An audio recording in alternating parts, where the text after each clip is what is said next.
చూడు బాయ్, నాకు అవన్నీ తెలీదు. ఇంకొక 2 రోజులు టైం ఇస్తున్నా. 2 రోజుల లోపల నువ్వు డబ్బులు కట్టలేదనుకో ఇల్లు వేల వేస్తా అంతే. అయ్యా ఇంకొక వారం టైం ఇవ్వండి అయ్యా, ఎలాగోలా తీర్చేస్తాను. ఇప్పటికే చాలా టైం ఇచ్చాను, నేను కడకంతే. పోనీ మీ తమ్ముడిని ఏమన్నా అడిగి చూడండి. మీ తమ్ముడేగా. మా తమ్ముడే, కానీ అడిగితే ఏమనుకుంటాడో ఏమోనే. లేదు, ఒకసారి నా మాటని అడిగి చూడండి. ఏమ్మా లేడా? లేడు. ఎవరో అడుక్కునే ఆయన. ఏమన్నారండి? తెలిసిందేగా అన్నా.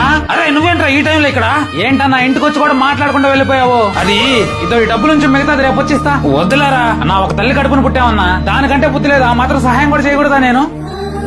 అన్నా ఇలా అంటున్నాను, తప్పుగా అనుకోవద్దు. ఒకసారి మీరు జాతకం చూపించుకోండి అన్న. ఈ రోజుల్లో కూడా ఏం జాతకం రా, అలా అనకండి అన్న. మన జాతకం కూడా మన జీవితాలపై చాలా ప్రభావం చూపిస్తదన్నా. నీకు తెలిసిందే కదా, ఒకప్పుడు నేను పడిన కష్టాలు లేదు, ఏ వ్యాపారం పెట్టినా నష్టాలే, పిల్లలకు ఆరోగ్యాలు బాగుండేది కాదు, ఇంట్లో మొత్తం సతమతం అవుతున్న టైంలో మహానుభావుడు గురువు గారు నరసింహరాజు గారి గురించి తెలిసింది. ఆయన దగ్గర ఒక్కసారి జాతకం చూపించామన్నా. మా సమస్యలు తగ్గట్లు తమలపాకులు అంచనా వేసి మా సమస్యకు సరైన పరిష్కారం చూపించాడు ఆయన. ఎలా గెలవాలా గురువు గారిని? ఏం లేదన్నా, ఇదిగో ఇక్కడ కనిపించే నంబర్ కి డైరెక్ట్ గా ఒకసారి ఫోన్ చేసి మాట్లాడండి. మన సమస్య ఏదైనా సరే, కుటుంబ సమస్యలు, ఆర్థిక సమస్యలు, ఆరోగ్య సమస్యలు, వ్యాపార, ఉద్యోగం, పెళ్లి, ఇలాంటి ఎటువంటి సమస్యలున్నా సరే కేవలం 5 రోజుల్లోనే సరైన పరిష్కారం చూపిస్తాడు ఆయన.